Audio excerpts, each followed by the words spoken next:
Hey Amber, good Hey morning. Amber. Hello. How are you? Good, how are you? Yeah, we were talking about Rhianne's good period. I started today. Oh no, are you okay? Yeah. Adriana, you also have the period, you said.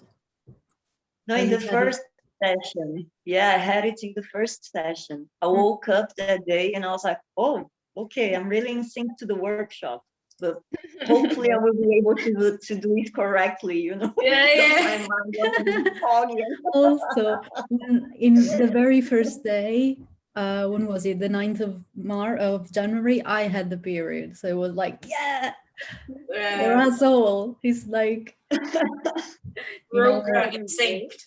Yeah, important days the period happens. It's the lunar Chinese year.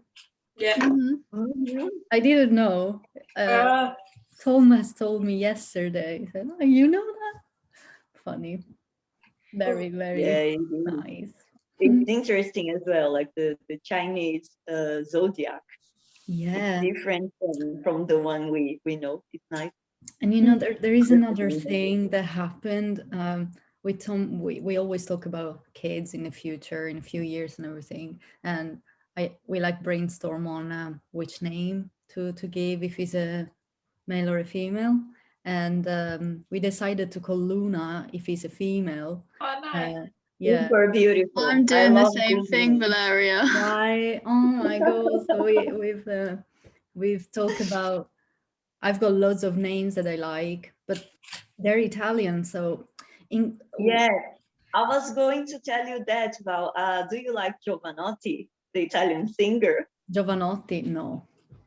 No, No. I really like him. I really like him. Every Italian that I ask, oh, do you like Giovanotti? No.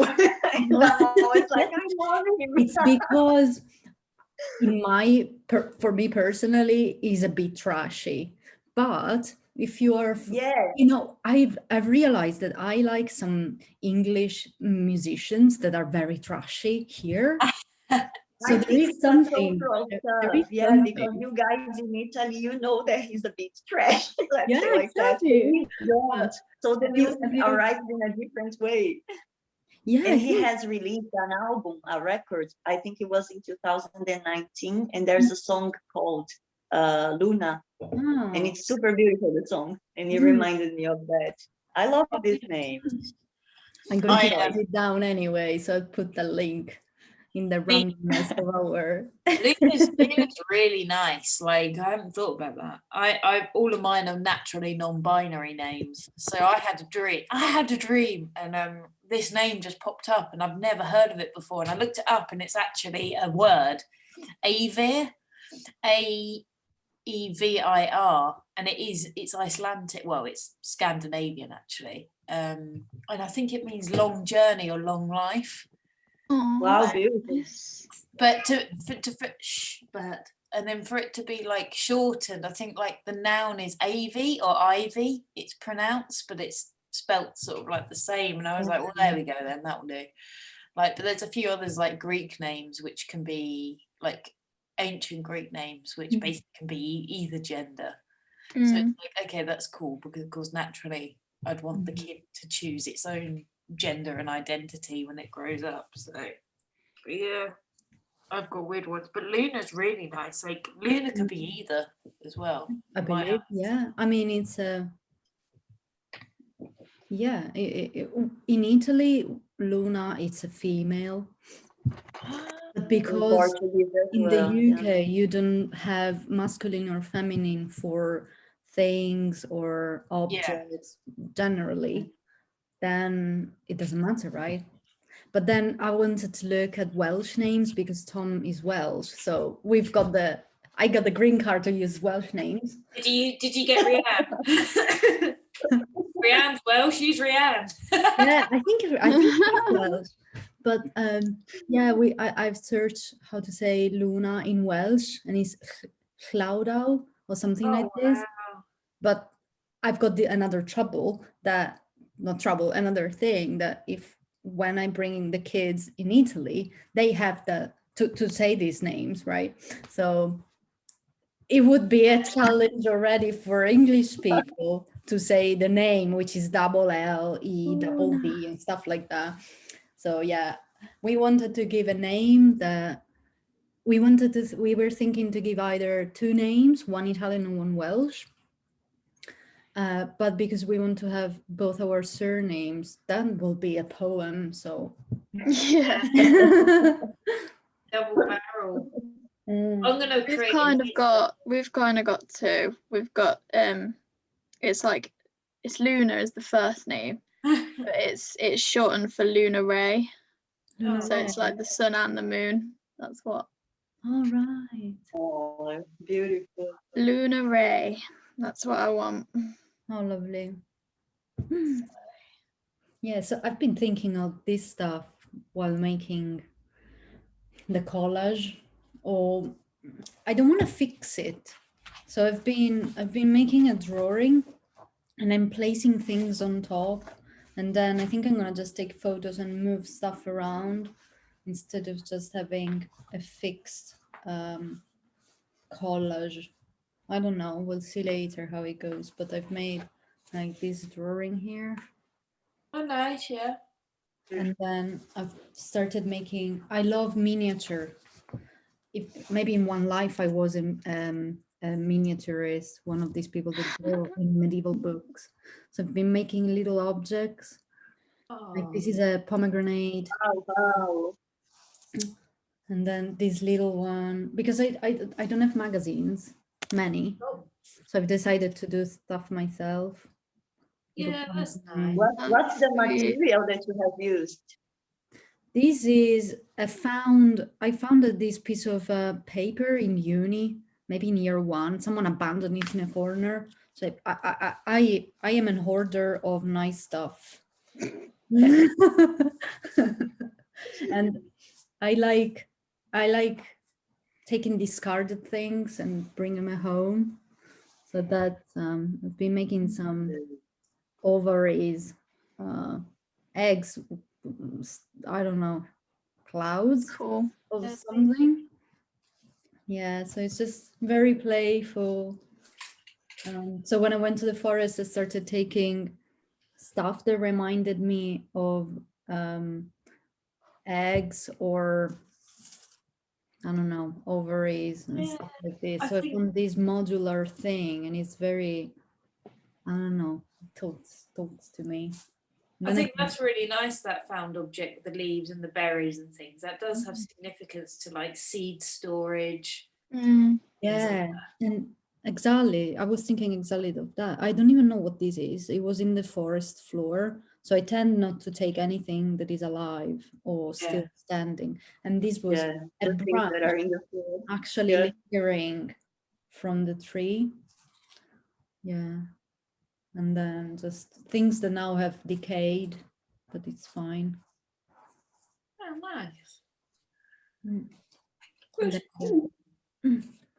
Yeah, just doodles. And then I had a very, very ugly oil paint that I did, and I only like the clouds, so I cut them off. I knew I wouldn't do anything with the thing anyways, so that's it. And then I started making moons out of just paint.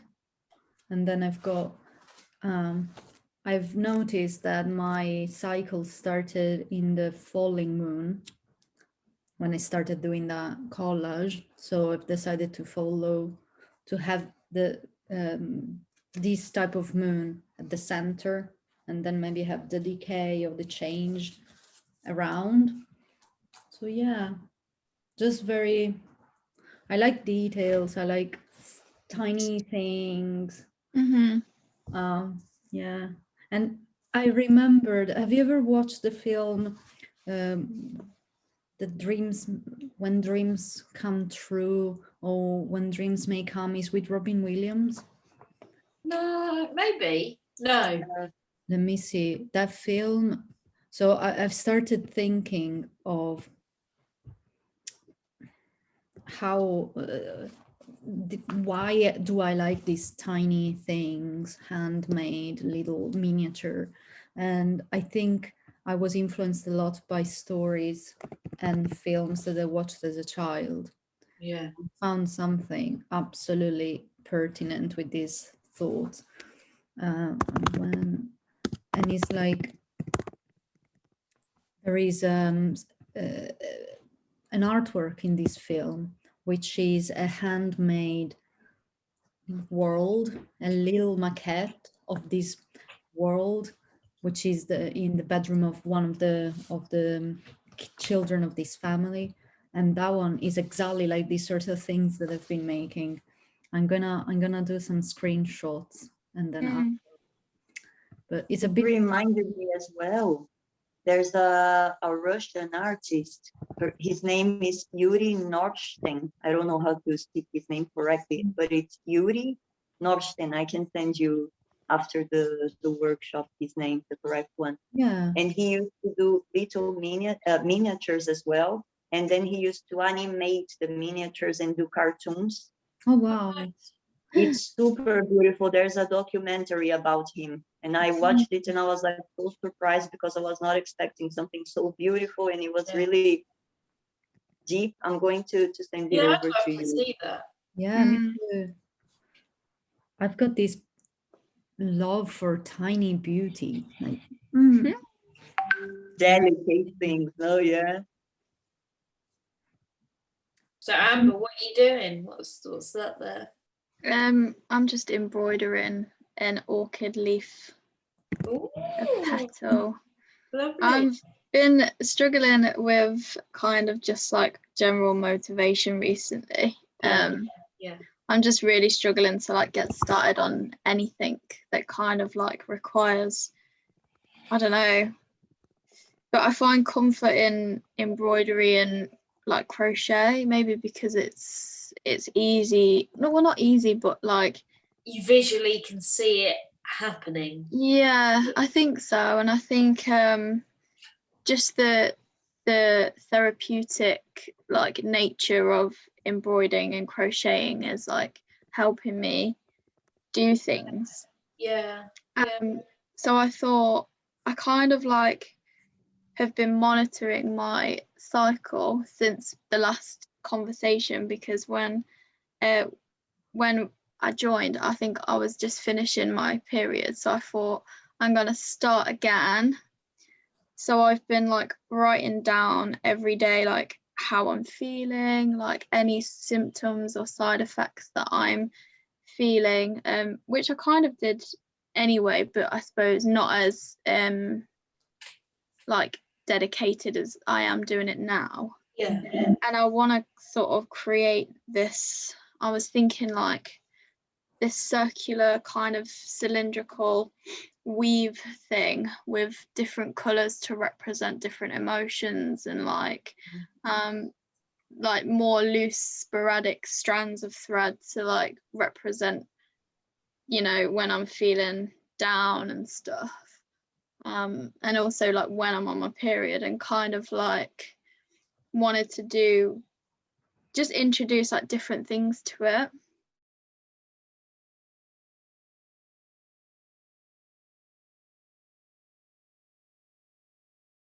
Oh, they're two Benjis. Yeah, I think it's the same person. So here is Benji.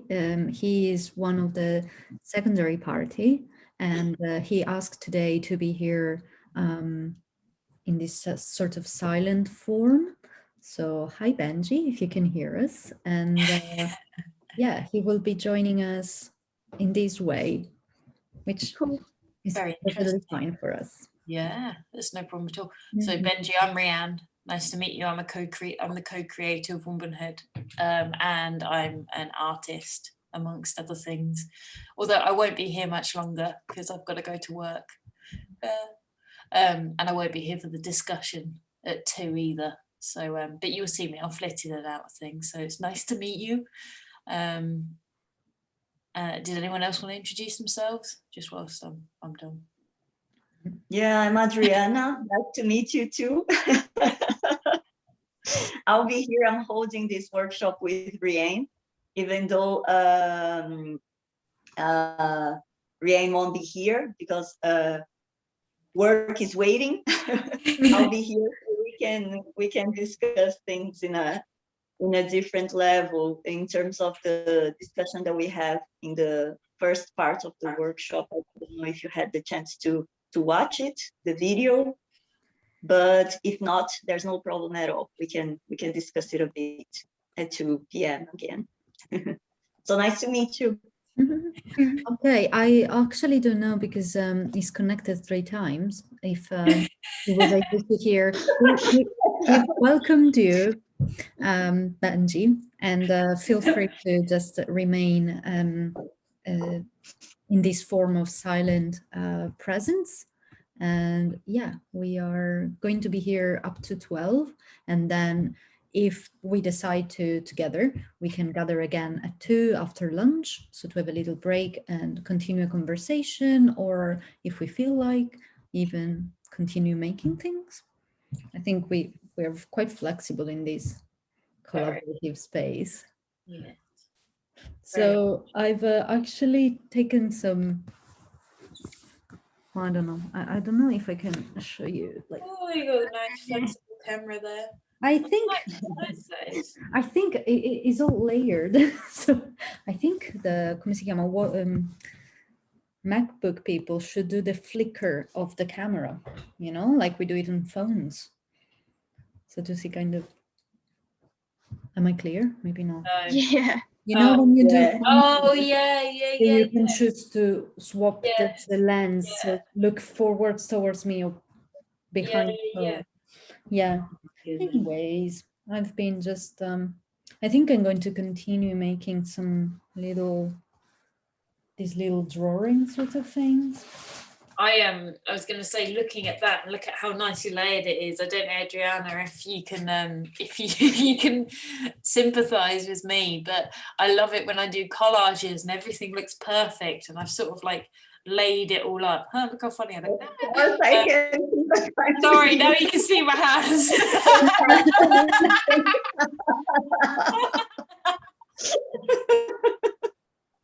I totally get you.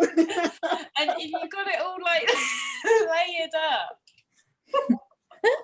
And, but then you have to take it all apart to glue it back together again, but you don't know if you're going to get it right the second time. You know what I started doing because of that? I've started putting double tape already on the object. So it's there. Therefore, I can hold it with one finger, lift it up, peel off the glue thing, and nice. See, I like using good old Pritt stick when I'm making collages. Sometimes I use that too. I don't know how to say that in English. The one that we use to take our hair from our eyebrows. The pin thingy. Yeah. Sometimes I use it to tweezers. Yeah, exactly. Thank you, Amber. Exactly this. When I realized that the collage is going to be a bit more delicate, I use it to avoid like making a mess of it all. That's a good idea. It's a weird thing, but it works. Yeah, that's a really good idea. Because I was thinking when I use Pritt stick, see, this is the thing. So how amateur I am.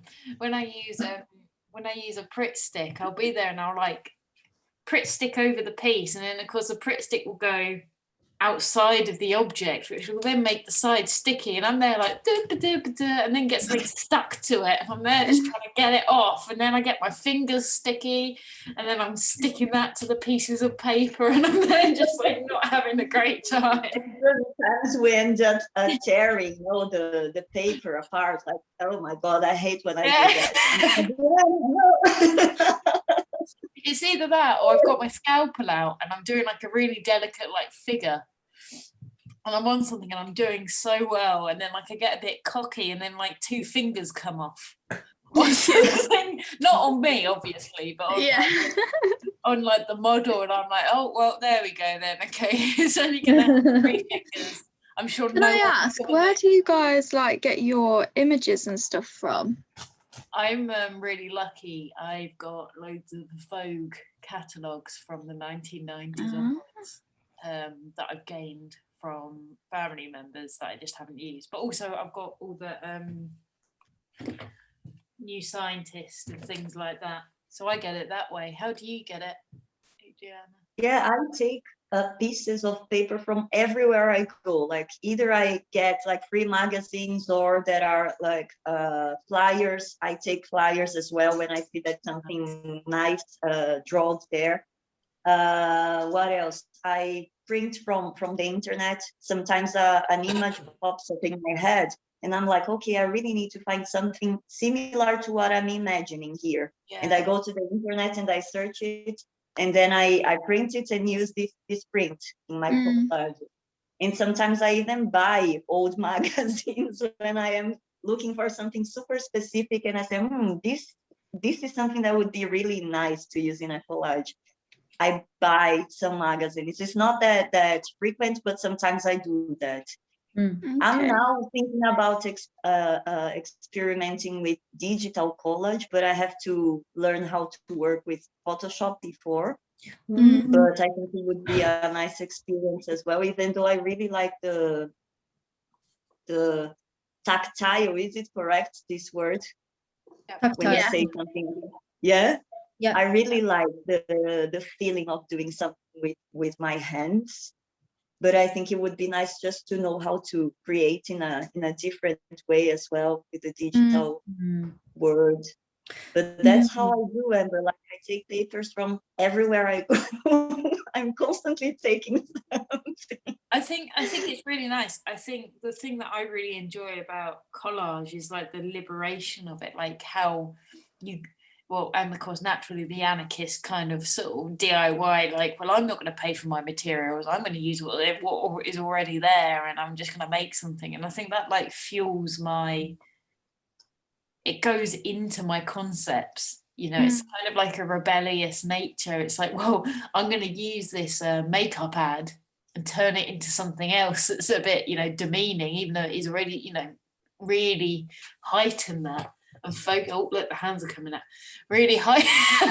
Stop doing it. I feel something similar, Rhianne. I feel that I can create different little words when I am making a collage, and I'm giving a different meaning to something that I might be feeling, or simply visualizing something that it's hard for me to understand just with feelings. And when I visualize it, I say, collages usually they talk to me once I finish them.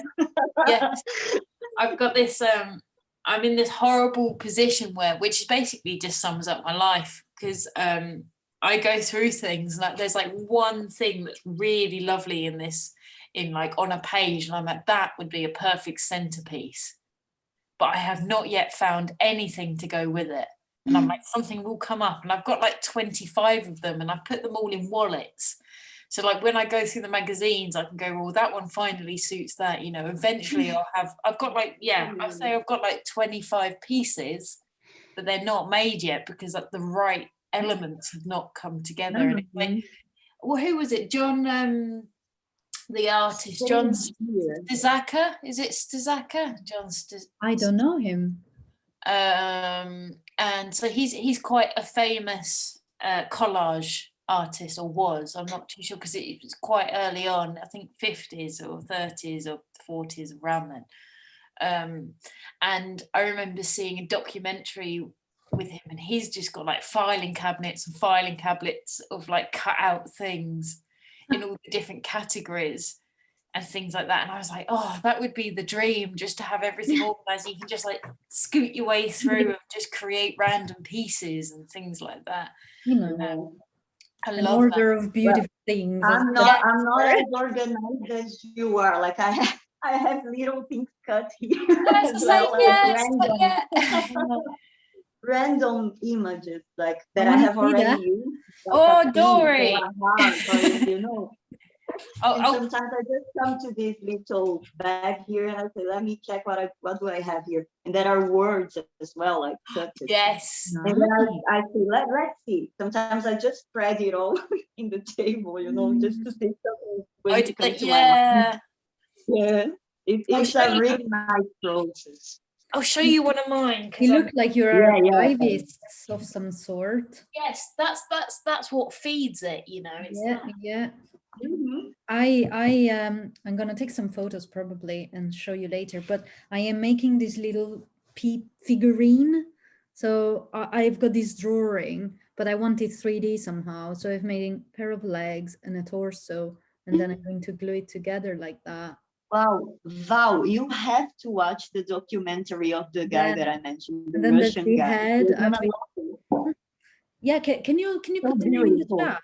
Can you put the name in the chat? I'm using my phone. Is it possible to use the chat? Actually, I don't phone? know. It could be. Maybe your video will disappear for a bit. Let me see. I think it's possible. Yeah. Yeah, I found it. Oh, all right. There is another film that I think is inspired me in my youth and everything, and it's called The Double Life of Veronique. Is by Kieslowski, which is you know, these sort of films, not many people have watched them, but this is a beautiful, juicy film that I love. And look what I've made. Do you remember, have you ever watched The Little Prince, the cartoon? Oh yeah. And this is the sort of things that I like, because they've been making real paper backgrounds and to do the what's it called? Animation. So I've been making this paper flower as well with fabrics and all of it, and I've put perfume, so it's like nice. really smelly, nice. Oh yeah, I can see the chat. It's really nice because everything you are showing me, it's making me remind of him. And he used to talk about the winter time because he's Russian. So he was like, okay, I'm constantly inside my home. So I need to create in order to survive mentally and emotionally. And it's so beautiful. Like I cried a lot watching it. And it's a miniature world. You're gonna love it. Yeah. Brilliant. I'm going to put all of these people that we've mentioned in the chat, or rather in a there it is. The resource. Look at this one. Wow. Wow, look at that. So good. Goodness. You know, that is waiting for something magical. I really like, oh, come on. Yeah. There's like, I've got some really powerful ones like that, and I'm like, oh, I'm just waiting for like the right. Could you take some photos and we put them in the resources? I love to see that. Even the bag in itself, I want to see it. yeah, like I can when I get round to it. Yeah, of course. Oh, I've got tons. What was I gonna? Oh, I was gonna show you something else. Ah, yeah, this is a piece. We're doing show and tell. This is another piece that I'm just not. Where is it? Well, there's a few. But there's like. Oh, let me turn the filter off. Yeah. But my problem is that I don't have a lot of magazines. I don't. Yeah. I buy just very, very niche sort of things that I don't want to ruin. Yeah. I don't, you know, right now in this year, I haven't been. Oh, look how messy my background is. Just don't look at the background. Wow. Yeah. So nice. This is because they're yeah, and you want to use it in the perfect occasion, isn't it? Like in the perfect, I know, in the perfect artwork. Otherwise, you're gonna lose it. This is the thing. Like I've got so many of them, and I'm there just like I can't ruin it. Like I've tried like so many pieces I've laid on top, and I'm like it's not good enough yet. It's not good enough yet. It's like either like it will be magical, like that piece that Val put on Instagram to promote the event where you've got like the angels pouring the water on the body. That came together like in 5 minutes, and that was magical. You know, I was like, I've got it. All these other ones are just taking months. Like it's painful. But do you feel that you have to fix it? I mean, aren't you satisfied with, say, a very good photo so it becomes a digital image, or do you want it to be a physical thing, the collages itself? Yeah, it has to be physical. Yeah, sorry, Rhianne. Go ahead. It's very casual. Go on. Just chatting. Yeah, I think like when you were going back to like the digital option of like doing it all digitally, like I've got a few followers on Instagram who do digital stuff, and I think it's really nice, but part of me is like, it's a bit, I hate, for me it sounds like too easy. Like you've got the whole choice of the internet, and you can manipulate that image to whatever, to some degree, whatever you want it to be if you've got the knowledge. Whereas I feel like with paper and with like found image, you're restricted to what you have there and then, and you can only do it through, as you said, Adriana, like the whole touching it. You know, you've got that technique of having to touch it and move it around that way, that it does become its own thing. I think the other thing is, of course, you can duplicate things easily digitally as well. So it's like, I feel like it's more of a challenge, it being physical. Right. So I think that's my response to that, really. Like I do have to wait for the perfect thing to come along, and I like that. I like the fact that there's that challenge. Nice. Like, finally something appeared, and I'm going to be able to do it. Like, I will see it somewhere, and I will like go to the nth degree to get that image physically. It's like ripping it off. Like at the dentist place with all these magazines lingering around. Yeah. As a child, I remember I had to have the braces in my teeth when I was younger, and I had to wait hours after hours in this place, and I had one favorite magazine with one image, and because they never updated the magazines, I knew it would have been there, so I was waiting for the time where no one was around to pick up the bit. Like I was hiding it inside of other magazines that no one was touching, putting it in specific corners where I knew people weren't sitting in the corner very often. I love that. I have already take the image when I went to the doctor, or when I went to travel and I stayed in a hostel and there were plenty of magazines, I have already asked the staff, like, can I take this? Can I just take that? Call and I would like to. Yeah, feel free. You hardly ever hear no, like for something like that. So it's always worth trying. Let me just get John Stizaka up before I leave, because I'm going to have to go in a minute. But I think, so these are physical. In fact, I think, Adriana, you'd love this guy as well. I suppose he inspired me like 8 years ago, really. Where are we? The artist that you mentioned. You share the screen? Yeah. I'm going to check it. Great. I'll share the screen quickly so you can see, and then you've just aspetta, let me do it. Multi-person. Yeah, now everyone can share the screen, I guess. Yeah, let's all do it. Okay, cool. Let me just get there, because I know you can see it, but I've just got to. Okay, cool. John Stizaka, look. Can you see it? No.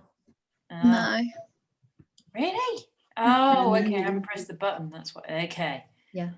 Yeah. I know. Very nice. I know this person. Yes, and now does it make sense? But so he's lots of when was it? In my first year in uni, one of the lecturers has told me to look at this person because he saw that he could be important for my work. Yeah.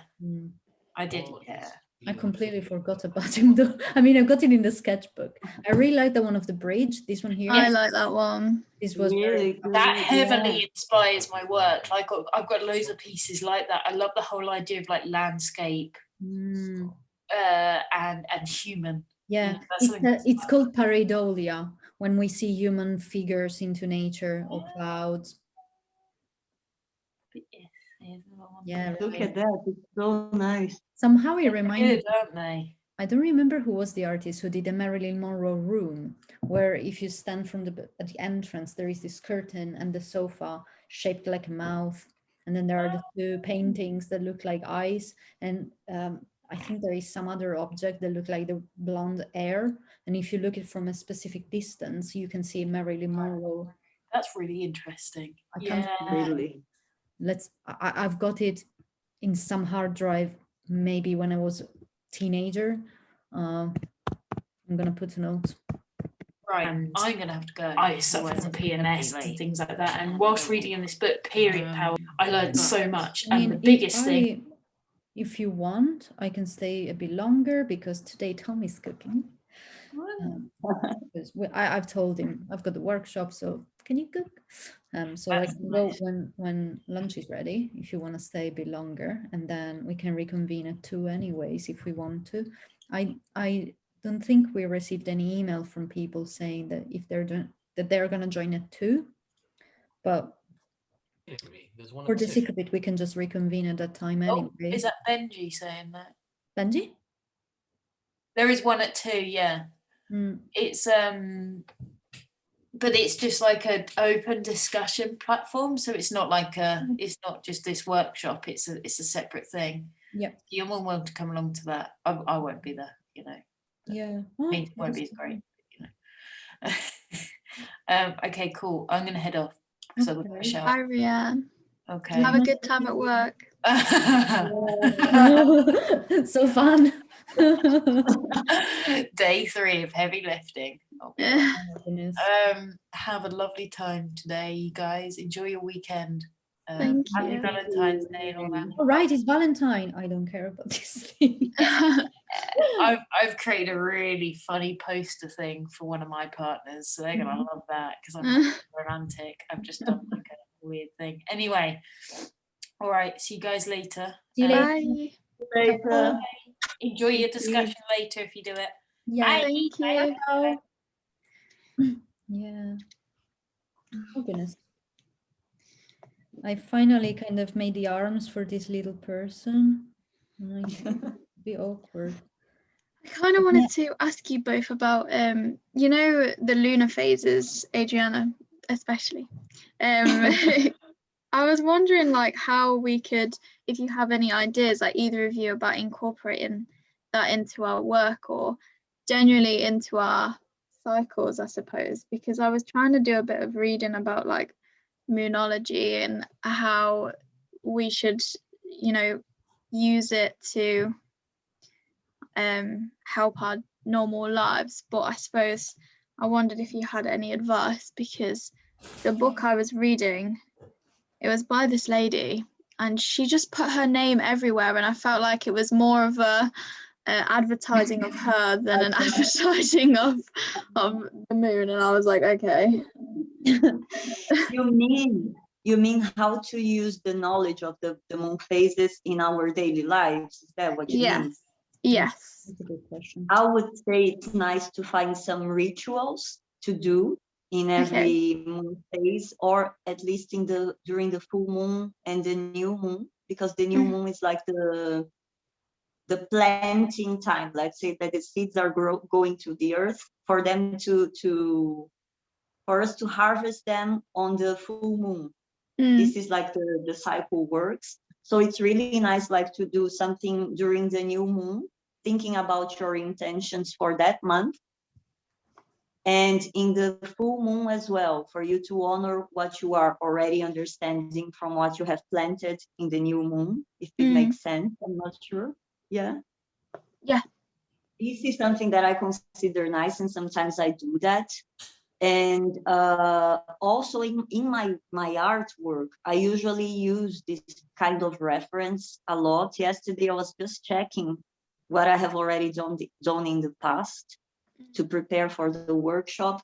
And I was like, you know what, I have been creating about this topic, like the moon phases and the young self, the maiden, the mother, and the crone, for some time. And you know, when you don't realize that you are already doing that for a long time, and then I was like, oh, that's why I was so interested in talking about this, because it's like making me feel my life in a different way for so long now.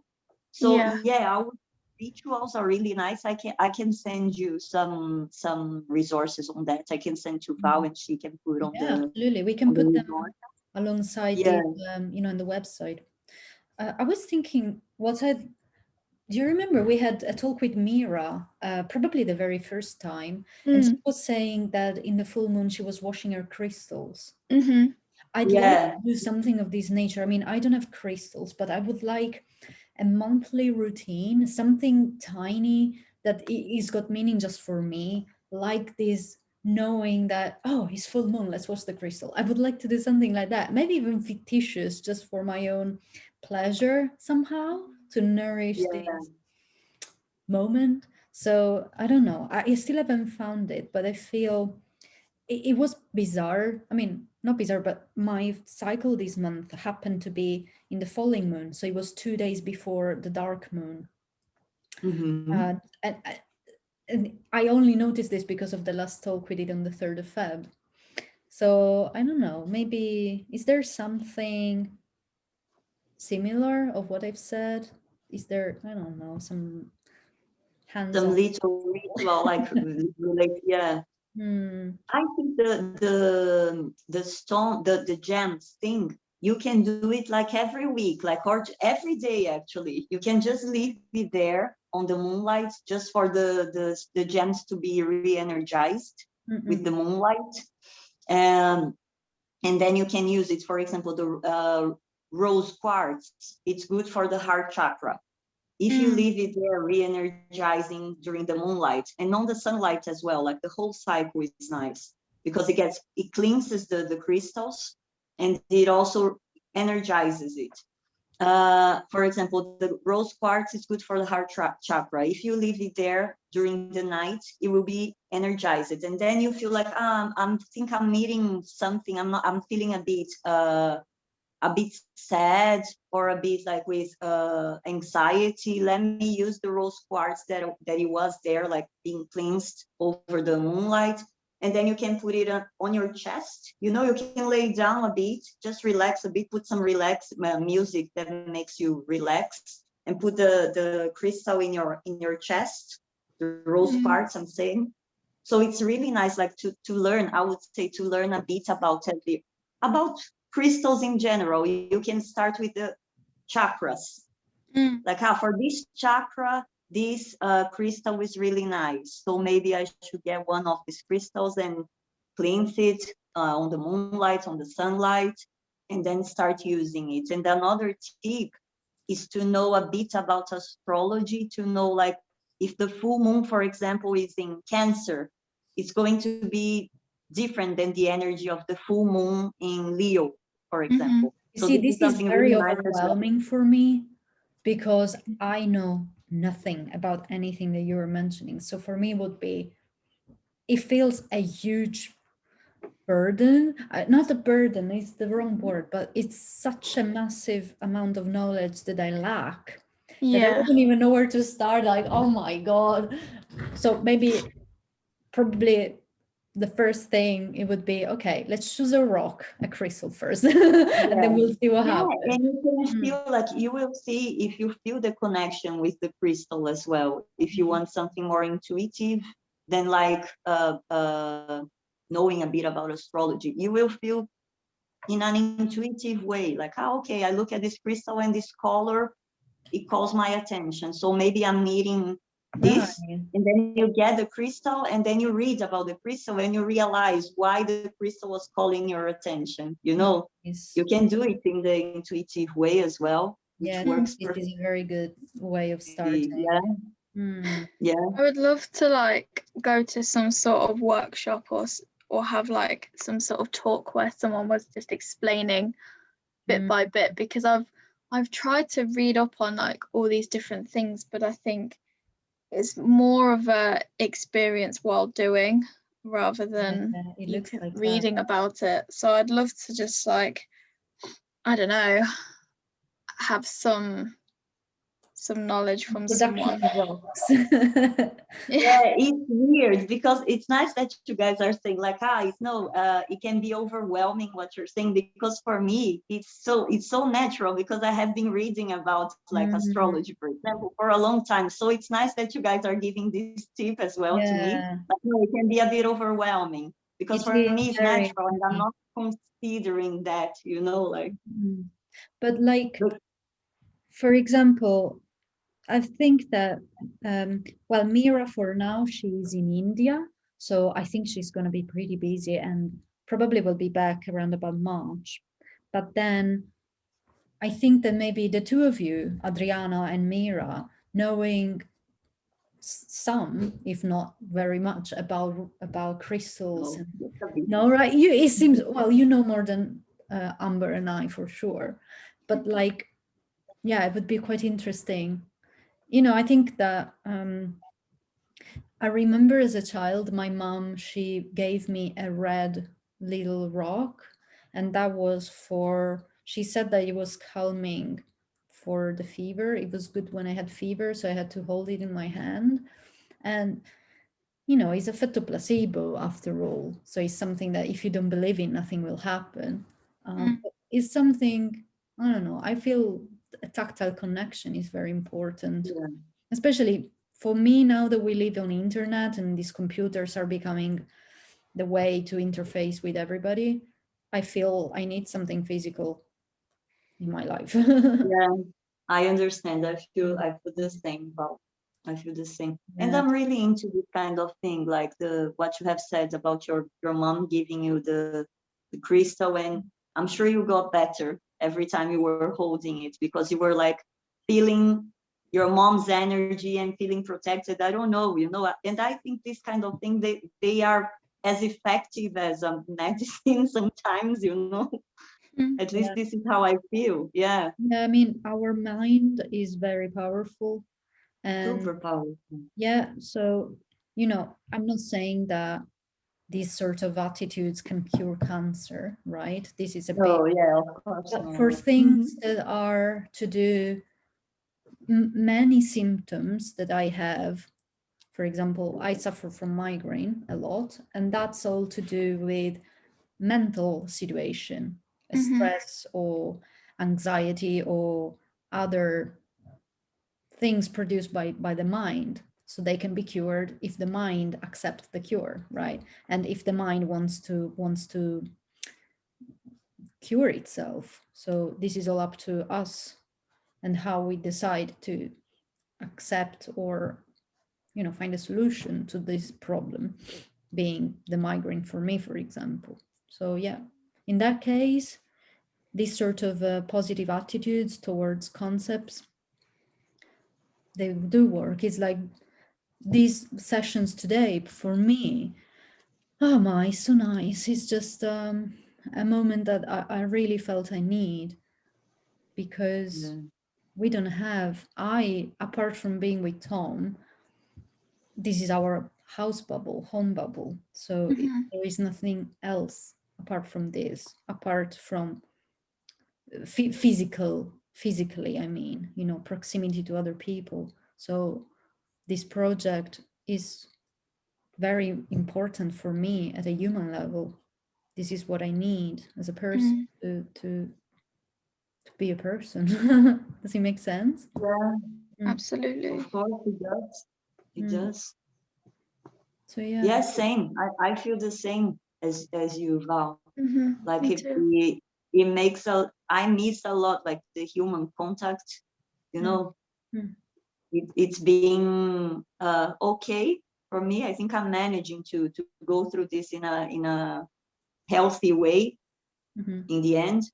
But every time I have met some friends, which was like a few times during this whole thing, I was not able, for example, and they were not able as well. We were like, no, let's not hold each other. But when we saw each other, it was like, no, it was so natural. And we ended up holding each other, you know, because I think everybody is missing the human contact and touch so much. And this kind of opportunity that we are having here, it certainly heals this hole that it's opened in everyone at the moment, you know. Yeah, exactly. I mean, I had quite a few people, friends, asking to meet up together. Goodness, I'd love to do that, but I know, how can you hold yourself from hugging a friend? You know, it's so horrible. So it's just, for example, months ago, after the lockdown number 1, I went out 3 times to see 3 different people in, you know, space of weeks apart from one another, even if we were outdoor in the ground, in the park or such. But it's obvious that you come close.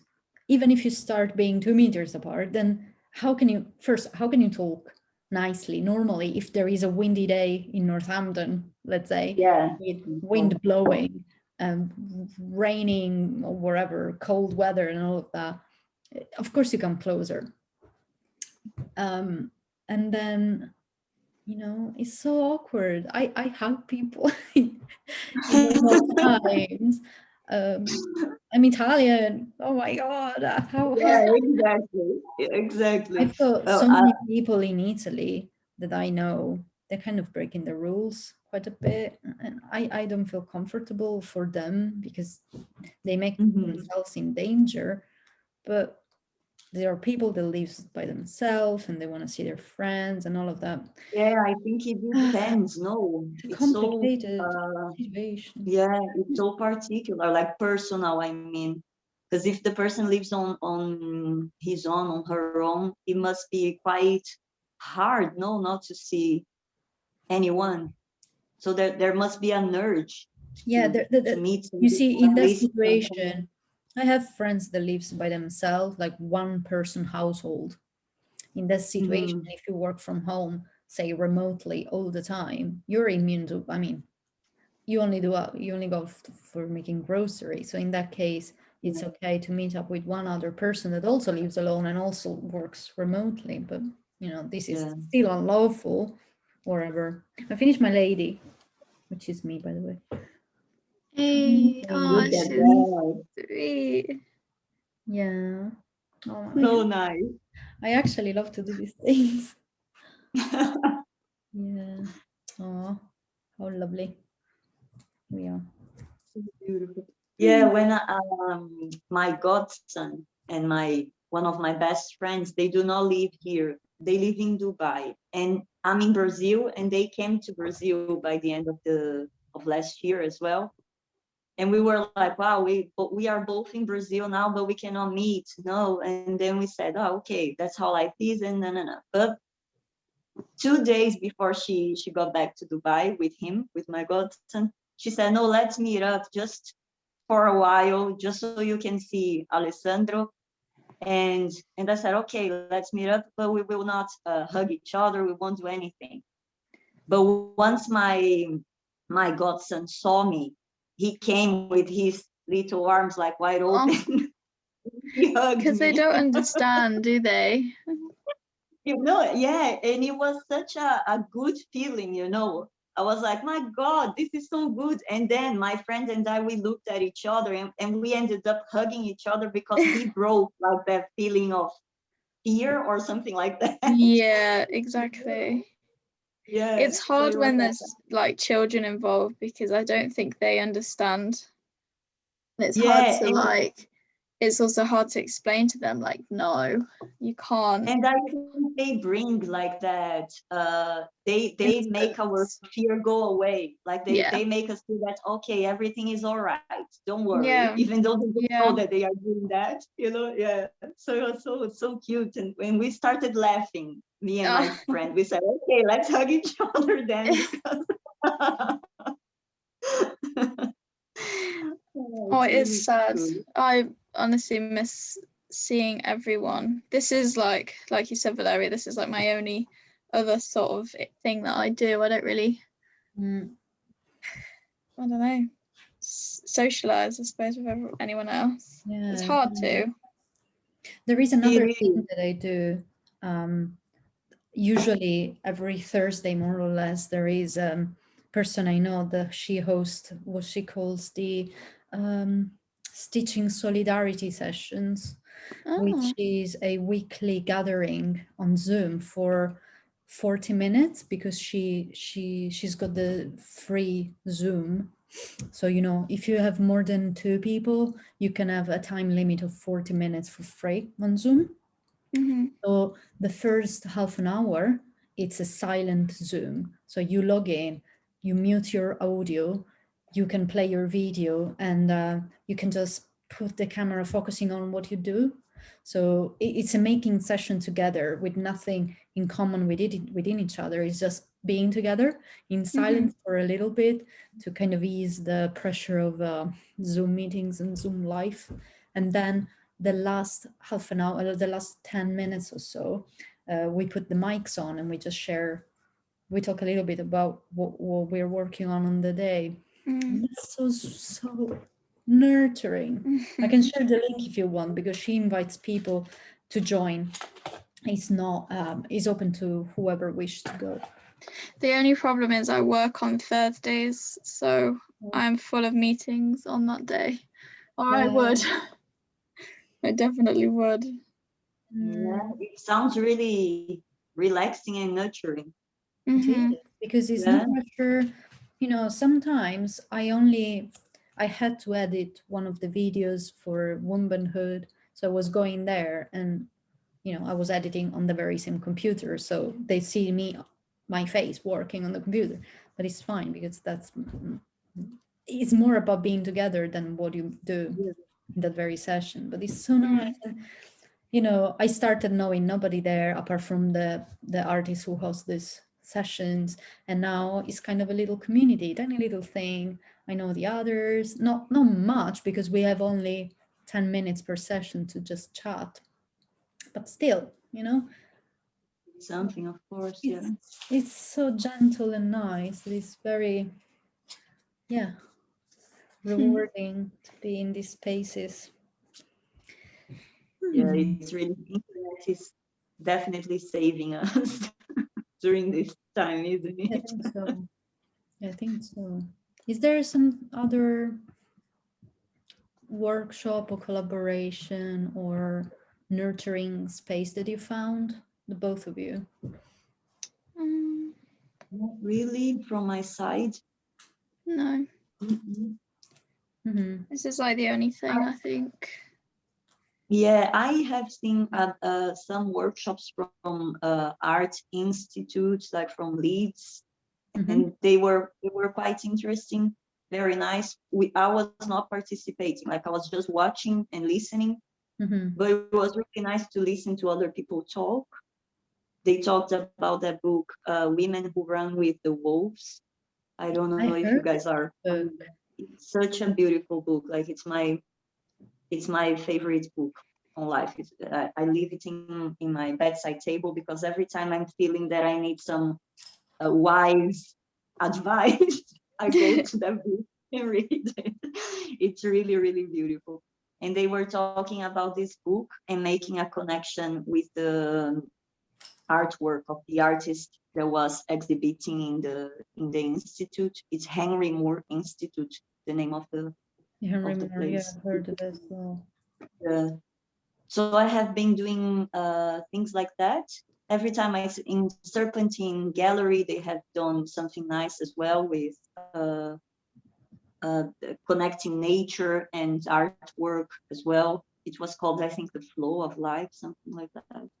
Really nice as well. So I have been looking for things like that, but they are different. I think the environment is different from the meetings that we have here, and the one that you have just talked about, which is more relaxing and nurturing. In those talks, we just listen to what other people have to say. So it's different. I believe this kind of context that we are living now, and the one that you mentioned, they are really nurturing the sense of being in touch with other people and not just absorbing knowledge from others, you know. Yeah, it's exactly that. It's the way I see it, both this type of environment that we are making here and Antoinette's Stitching Solidarity, it's a little bit like going to, I don't know, room with some other people, bringing a bag full of materials and making stuff, not necessarily together, but in the same room. It's like, I don't know, I didn't have it even in real life, but it reminded me a bit like hanging out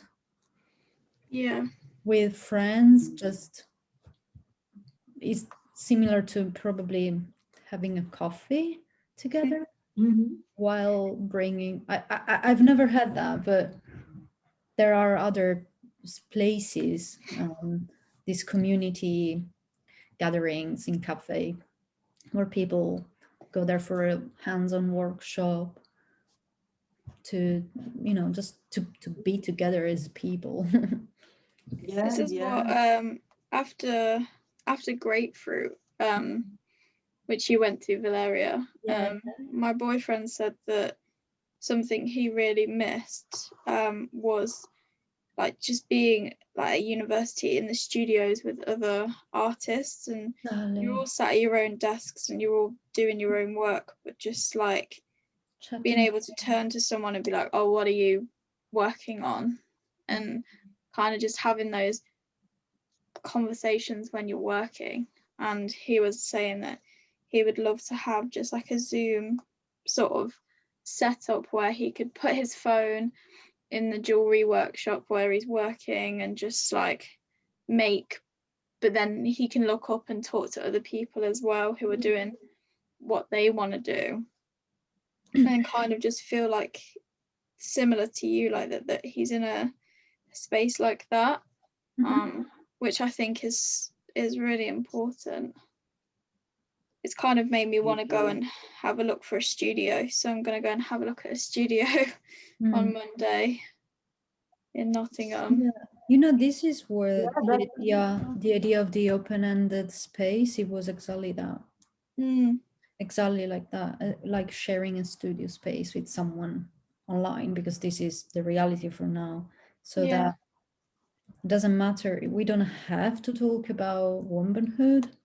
We don't have to talk about menstruation necessarily, but it could be a moment where I dedicate to my practice, whatever it is as an artist, and is a moment where if someone else join in, it could be like as we're doing now, you know, I'm cutting paper, you're doing embroidery, we're just being here so much that I don't really want to go away. You know, it's like much similar to being in my own studio, having the two of you sitting in the other corners, just doing our own thing, but together.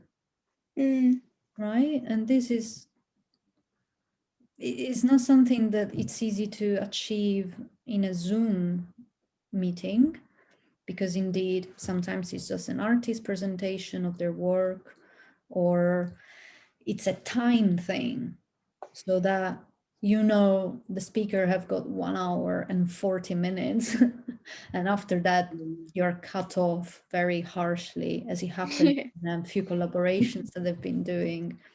So they say, right, we're going to cut off the Zoom talk because we don't have time anymore. Bye. And then you're just, oh God, I am now alone in the room. Yeah.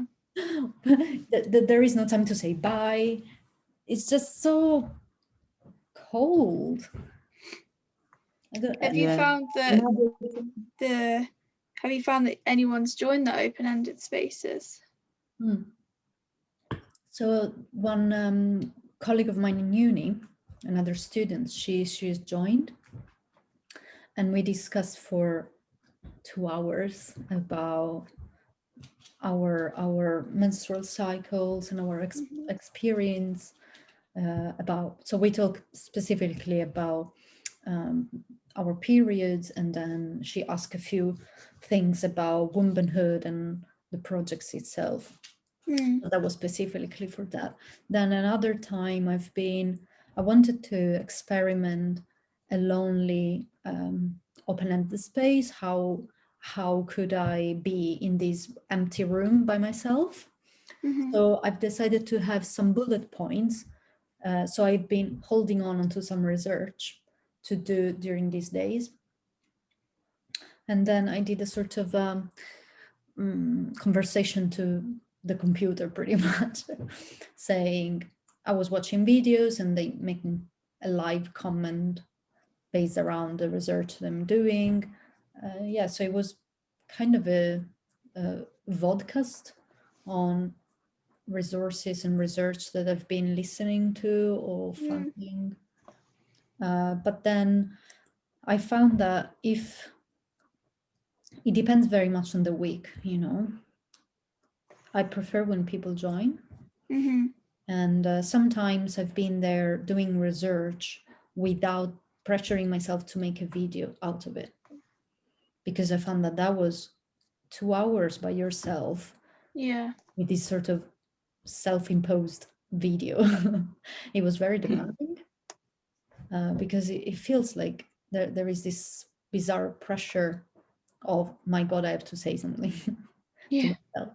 So I've decided not to do that. I am on Zoom doing my research, and if it is pertinent or interesting to put on the website, because it might be useful for the womanhood participants or the context of womanhood, then I do. Mm. Otherwise, if it is more, say, a research about my practice and research, I do research like about art organizations or charity that I could go and work to hypothetically because of my artist practice. So I dedicate these days, these 3 hours on Thursdays, on Mondays for exploring my practice. And if someone joins in the conversation, it's fantastic. So it's like, yay, hello. It feels like an open. Wow. I think once the womanhood cycle is completed, we could carry on doing something like that. Like even if it's once a month, I don't know, you know, just for us all to share what we have been doing in life and in terms of artwork. What have we been producing? What are the ideas that are crossing our minds? Just, I don't know if I think it's a good idea, but it's been so nice, you know, since now, everything that we have been sharing, that I think it would be something healthy for all of us. I agree. Absolutely.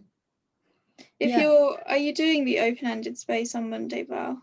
Yeah, I'm always there. And, you know, I just open Zoom and I'm there. If someone pops in, I can see that there is someone in the waiting room. What is the Zoom link always the same one? Yeah, it's always the same. And I've maybe I can do some little more for the participants, for example, because although the open-ended space is open for everyone, I don't share the link of Zoom on Instagram because I had bad experiences in the past where there has been people, not in womanhood, but a few months before, where weird people have joined, half naked, let's say. It was very awkward for the art society. That was, I mean, I was in the art society Instagram and say, hey guys, we are here just because we had to do the Freshers Week online to welcome the new students. I said, right, if I just give the link, they can join. That's it. Yeah.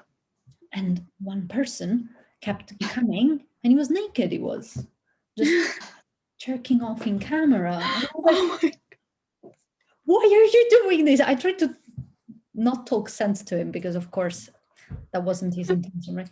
He said, I told him, why do you think I am happy to see you naked in this way? Do you think I'm aroused because I see you naked? I don't know you. Why do you do that? Please stop. Like, no. And then he came again with another name. And I was, right, okay. I am scared of him again. Benji saying, I'm not naked. Benji saying, I'm not naked. Oh, bless you, Benji. Oh, man. It wasn't you, of course. Jesus, it was a horrific thing. Not because, I mean, come on. We know. No, and how to react. No, I think I would have been like, I would freeze. I think, my God, what should I do now? I wasn't shocked because there is a naked body in camera. I know how a man looks like, but you don't expect, you know, I was waiting for a lovely student to pop up and say, hi, I'm here for the workshop. No, and there is this guy, I couldn't see the face, but there was this man jerking off in camera. Oh my God, God. right?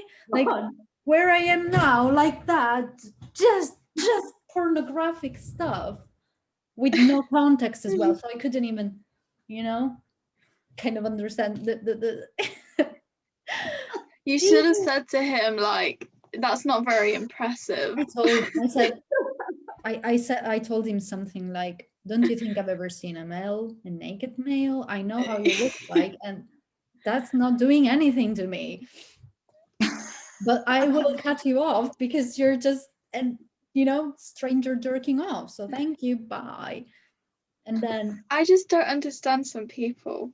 Like, even on Instagram, you know, like I got a message this morning from someone saying, you have a really good bum. And I was like, what do you want me to reply to you? Like, thank you. Yeah, right. Why are you commenting? It's just so strange. It's so strange to be really wild. I don't know. But who was it? A student in uni, Francesca, she did a series of dick pics painted. So she went on a meeting, what's it called, like platform where you can meet new boyfriends, or what's it called, like Tinder, I think it was Tinder. And she was asking directly to people like, hey, can you send me a dick pic, something like that. And some of them were angry that she was using the male body without permission and stuff. Some were aroused, some were saying stuff like, oh, you can't manage my dick, or stuff like that. And then she had an exhibition full of these same size paintings of dicks, as well as another room, or maybe the same room, with all the replies and the responses of these people, without the names, of course, you know. But it was so interesting to read how some of these men were incredibly offended by what she was doing. And I think Tinder stopped her because of how many complaints she had against her profile. But it's like, you serious? I mean, so did she like send them a picture of the painting? No, she just asked them. She only asked them, hey, can you send me a dick pic, like that? And someone was asking why, and then she was saying, because I'm gonna paint it. Okay. And, accepted it, some didn't. Some people asked her why, some just sent dicks.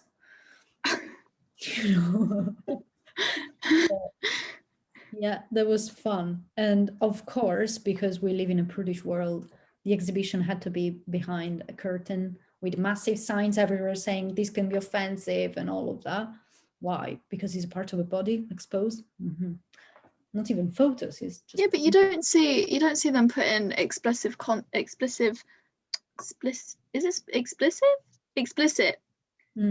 content warnings when you go to a gallery and there's a naked lady. Yeah, that's true.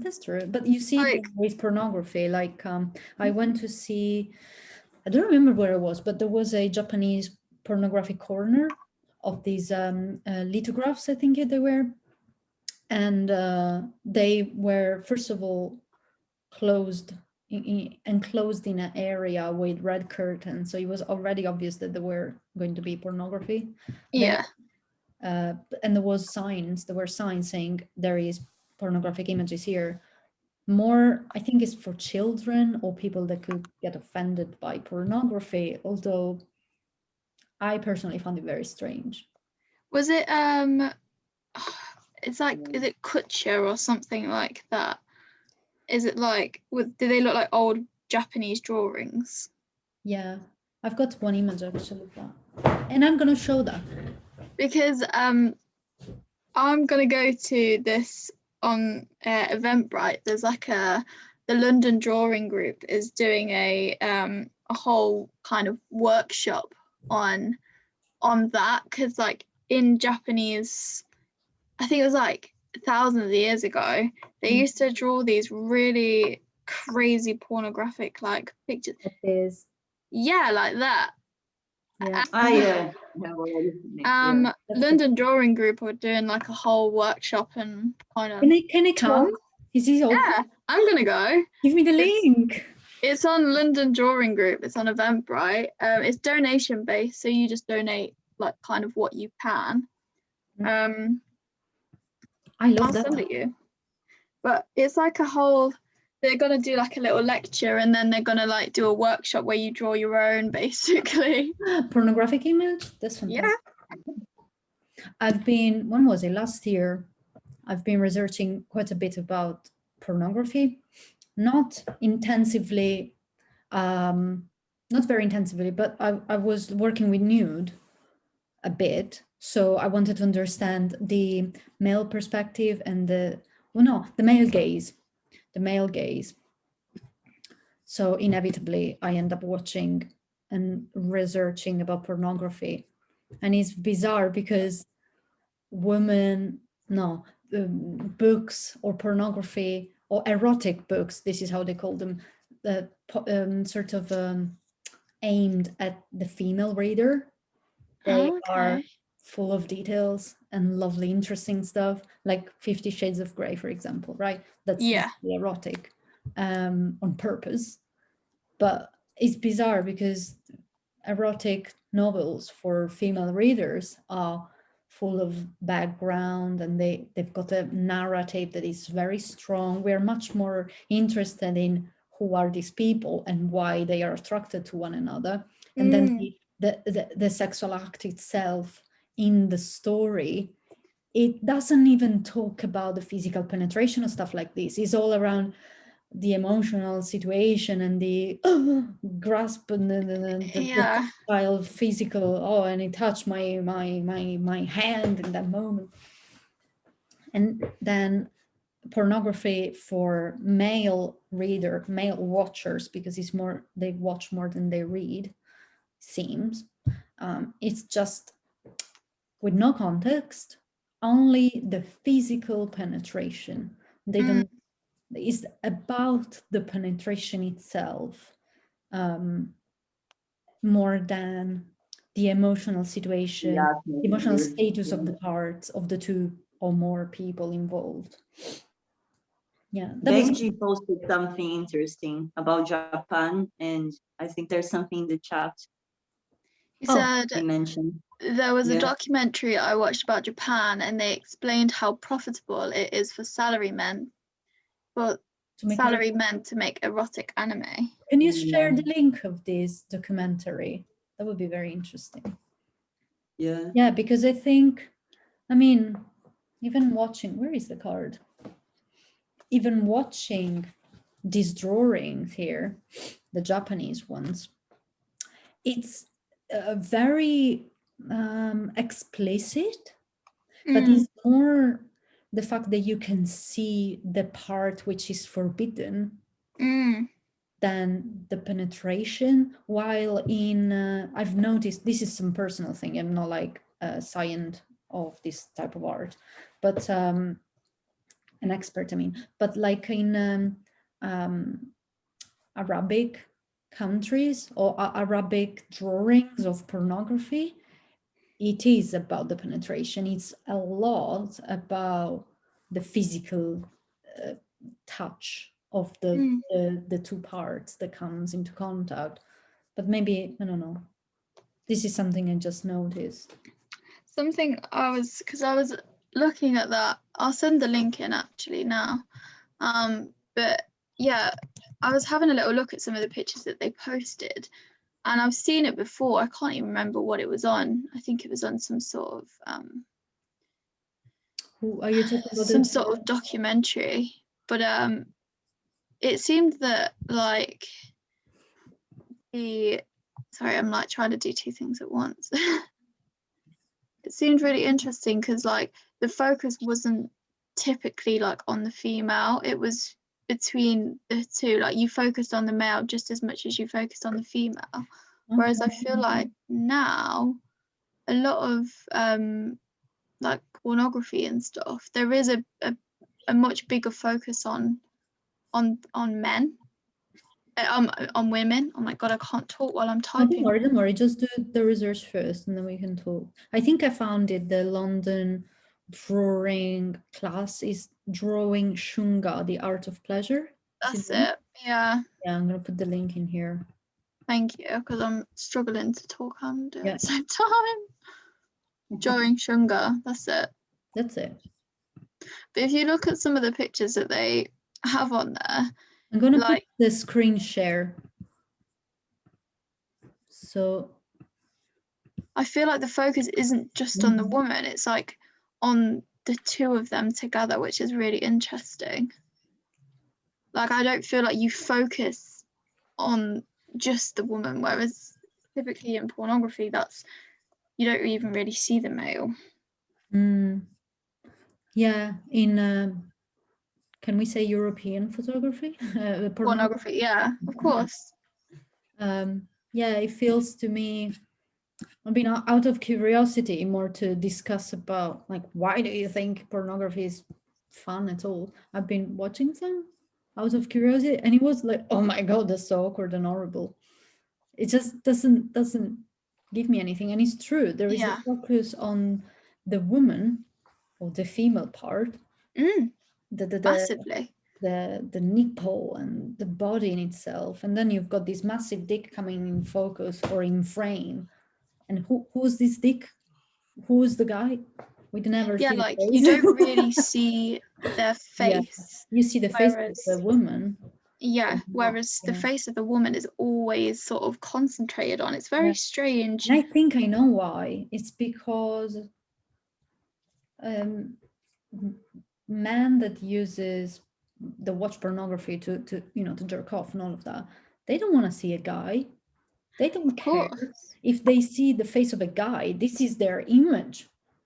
They can't shake it off, so they can see a dick because they can relate to dick of someone themselves. But if they see the face of a man, no, then oh god, I can't do that anymore. But then don't you think it's interesting that in this case the focus is on both parties, and like surely that would have been used for men and women and not just this would be something interesting. And it reminds me of something like the Kama Sutra, no? See, but in the Kama Sutra, for example, which is it comes from Arabic background, right? That one there. Let's see if I can find something. Shunga. It's very interesting. I really want to go to it. Yeah, me too. Just to learn more about it. Okay, I am not sure if we're going to come across terrible things, but we'll see. This is the problem, right? And then for weeks and weeks, I am overwhelmed with pornographic images in my search. Yeah, but here, it could be kind of similar perspective. So it's for the pleasure of both. No, I don't think there's a focus on the woman there. I think I can guarantee you now, if you were to type in Google porn, what would come up is mainly female faces. Yeah. Okay, I'm gonna do it only in the incognito so that maybe I won't be. Are you all feel comfortable with watching? Just not watching because I'm not. I don't mind seeing pictures. How do I call it? European? Just put. I think just porn. Porn? I don't know. God, if my boyfriend walked in now, he'd be like, "What on earth is going on?" Yeah, it's research, Sam. Research. Only that, and okay. Wait, we can't see anything, Valeria. It's just the. It's just the Shunga thing still on. You might have to share your full screen. Yeah, we'll do it again. Yeah, that's it. Can you see? See? Oh my god. This is it. I've just said European porn. That's all that comes. Like, where on earth? Why am I not taken into consideration? Okay, we've got one guy. But the majority is women. Yeah. Here we are. This is it. And this is like the problem. Like, yeah, that's it. Anyways, have I stopped sharing? I think I did. Have I? Yeah. Okay. We can see you. Yeah, but definitely I'm going to book one space for the drawing. Select a date. When are you gonna go, Amber? I'm gonna do it with you at the same time. Thursday, Select a date. 4th of March. Oh, brilliant, the day after my birthday. Let's see. I think that's when I'll do it. Yeah, I think this is the next one available. Yeah, there's a selected suggested donation of £15, but I don't really have £15, so so I might just do like 8 or 10. I don't know. Oh, there is another workshop I pinned down. Okay, well, I'm gonna come anyways, and va bene. That's a very nice one. Interesting. How much are you donating, Valeria? Well, for now, I can give them a £5. I hope he's okay.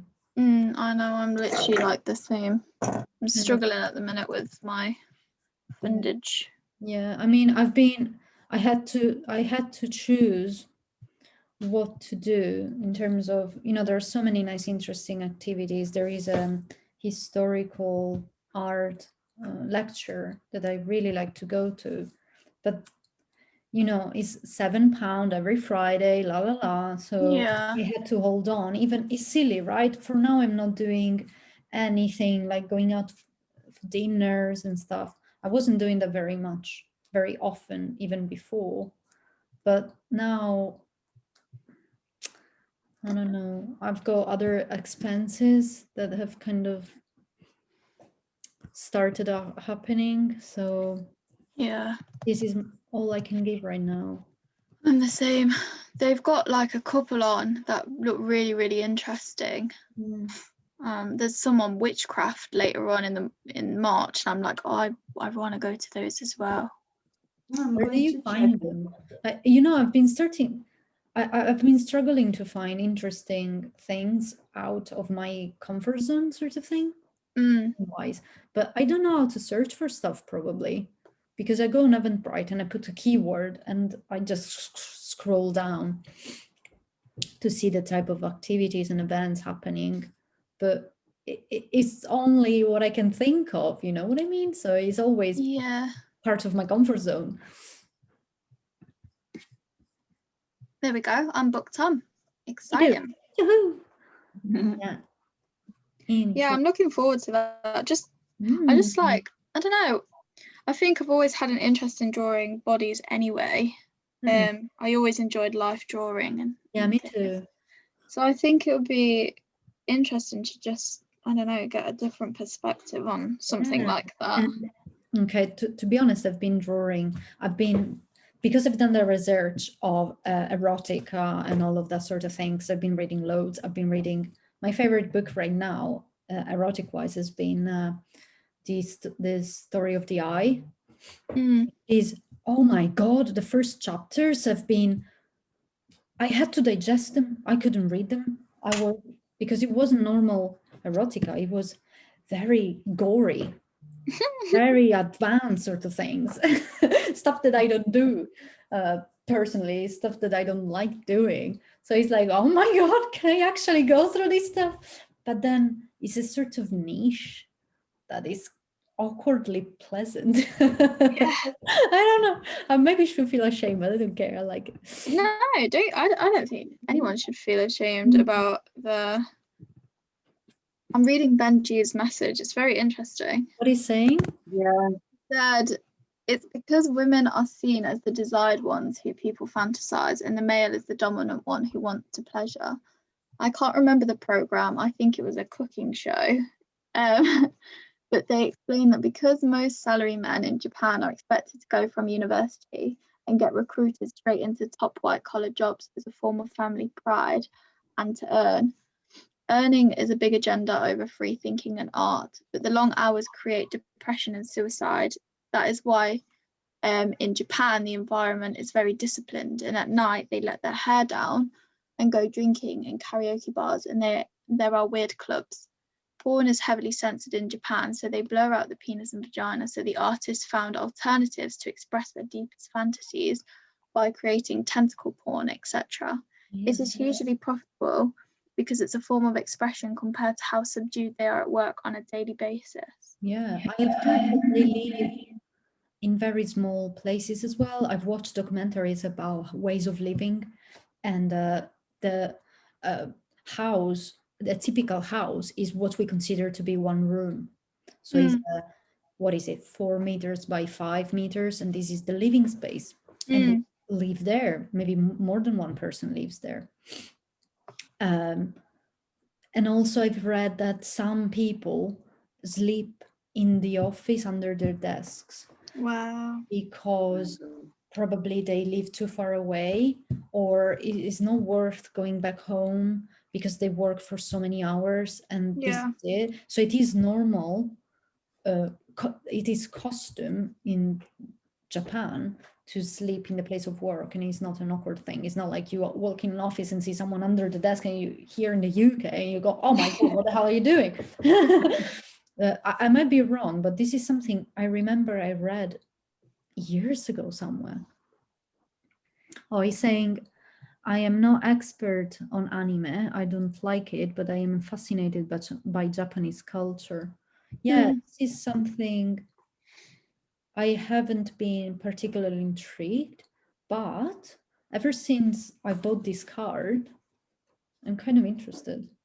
There's a program on Channel 4. I can't remember what it's called, but this girl she's quite like eccentric and stuff, and she does small half-an-hour episodes where she kind of discusses different fetishes on each episode. And one episode was like about people who fantasize over like monsters and like tentacles and things like that, and that there's actual like people who make like dildos that are like tentacle shapes, like werewolves, like mermaids, and there was even like one that was like alien, and people have like this fantasy that they want aliens to like lay eggs inside them. So there's like these dildos that have like eggs, and you like as you do it, you squeeze them out, and it's very, very strange, but it was really interesting to watch. And like there's a massive network around it. Do you remember the title? Yeah, let me find it, because she's got loads on there. She's got like 2 series. Me and Sam like literally watched all of them. Yeah, because we were just so curious as to like the way, I don't know, I think I've always been curious about sort of those sort of things and the way different people live. Very interesting for sure. Let me try and find it. There was some like about, what else was it, kind of like swinging and the female orgasm, and some people were doing like, is it tantra, to like stimulate, which is not even like, you don't even get touched and you manage to, I don't. All of that sort of stuff really interested me. Yeah, I think that in general, the way that the female body managed to reach the orgasm is not easy. It's, I don't know, it's very layered with other, it's not, the touch is not the only important thing, it's the context. Sure. Is I don't know, much more than just the physical touch. Yeah, I agree. Oh, Benji said something else. If I was to guess, it is probably to do with being bored by the traditional ways of doing things. So like if we were to find a different way to put on shoes, would we do that? So maybe women fantasize on giving birth in different ways and to a unique thing that stimulates them differently. What do you think? Sorry, I'm just trying to find this program because it's not on Channel 4 anymore. I personally cannot relate with this situation. So it's a bit different to put yourself into the context of being fantasizing on that sort of situations. But sometimes I have had dreams with monsters and such. And in a sense, in the past, well, sometimes even now, you know, I've been, instead of talking about specific people, or I like to draw or paint or make assemblages and stuff about situations that happened in the past, right? But I don't want to necessarily talk about one specific person. Maybe I want to collect more than one thought, more than one experiences with different people in one situation. So I make them as monsters. Or sometimes I make me as monsters. So nice that you got Benji saying got to go. Oh, okay, Benji. Thank you so much for being here. And I don't know, guys, do you want to go and cook lunch and I'll see you later in an hour? How do you, I mean, I think I'm just gonna head off. Okay. Because I said I was gonna go on a walk with Sam after this, so Sure. try and get out. Absolutely. Adriana, if you want, we can also zoom out and we can reconvene at 2 to see if someone else is going. Like Amber, you don't have to come if you don't. If you are out, just that's fine. I think that I will be here just in case someone else decided to join. Do you want to do the same, Adriana, or what was your plan? It would be nice. I'm going to have lunch with my mom. I will text you, Val. Is it all right? Absolutely. Just to let you know how things are going. Yeah, sure. Yeah. Absolutely. You see, this is I was planning anyway to be here at 2, just in case. Although, you know, if someone comes, it's fine. Otherwise, nothing. And then if, say, by 1:30 no one is here, I'm gonna put out a message on the Womanhood page saying we are zooming out or something like that. Yeah, I'll text you. And I was thinking, if we feel comfortable in posting, I don't know, our responses. Sure. Just for others to see. It would be nice. Yeah, just an idea. Yeah, what I was thinking is if we want to take photos of what we've been doing so far, you can just send them to my email and I can post them on Instagram, or you can post them by yourself, linking Womanhood with the hashtags and you know, the @Womanhood, and then I can share them in that platform. Yeah, sounds great. I think I'm and gonna just remind until when do we have to send the knickers over to you guys? Yeah, is the 1st of April. We can send the knickers, or you can send me the knickers. But there is another on the 27th of Feb. I'm gonna make it very clear in the days to come. There is a session which we cannot wait, because it's a co-curatorial session in which we are welcoming everyone participating in this project to co-curate the exhibition. Cool. That sounds exciting. Ideas, because for Rhianne and I, this is a collaboration, therefore everyone is equal. Although we've initiated the conversation, we are not the boss around here. So we'd really like to discuss. We have some ideas, but definitely we want to pass this on to the others participating and see, how do we want this exhibition to be? Yeah, that sounds amazing. Right? Really good. Horizontal hierarchy. Power to people. Power to the people. Yeah. It has been interesting how the university is accepting this unorthodox situation.